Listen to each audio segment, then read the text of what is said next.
Hi everybody, my name is Oscar Sarin and thank you for coming out. Today's adventures I will be discussing brain-computer interfaces, BCIs, a technology that connects our brains to technology. Sounds like science fiction, right? Well, those science fiction movies may not be so far in the future after all, now we're inhabiting them. These are devices meant to control things like a computer or maybe even a robotic arm with just your thoughts. We will soon be driving a car, even flying a drone with this technology. BCIs offer a connection between our brain and technology, and may have revolutionary implications for health, communication, and even gaming. In my talk I will describe what is a BCI, how they operate, some use cases, how artificial intelligence could contribute, and the main ethical issues. So, what are these BCIs? In short, they allow us to communicate directly with computers without using muscles or voice.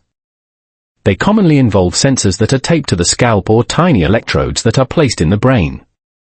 Your brain generates a unique electrical pattern with every thought.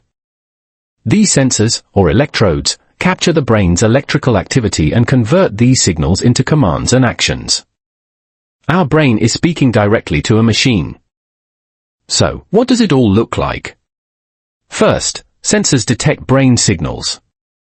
You can think of these as microphones that are tuned to listen to your brain strips. They're typically sensors placed on the scalp or tiny electrodes inserted in the brain. These signals are then processed and interpreted as information by sophisticated algorithms. Decoded signals ultimately are transmitted to a device that steers devices such as a robotic hand or wheelchair. What makes the robot software interface remarkable is that it all happens in real time, enabling a person to control a device just by thinking of a motion. So many, in fact, that I won't even begin to list all the great medical innovations that BCIs have created today. People who are paralyzed can become independent, mobilize prosthetic limbs, and communicate by virtual keyboards. BCIs are also being studied for Parkinson's, epilepsy, and depression. Outside of medical science, we are now even seeing artists use brain waves as a medium in games, virtual reality experiences, or the production of music or art.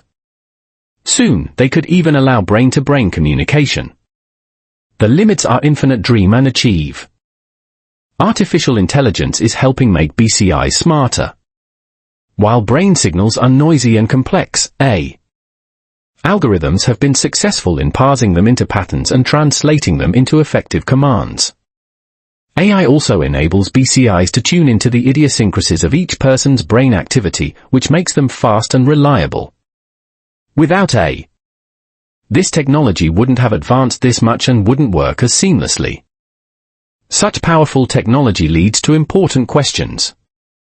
Whose property is brain data provided by BCIs? Can this data be hacked or misused?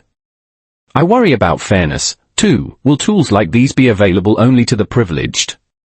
Going deeper, BCIs muddy the nature of what it means to be human versus machine.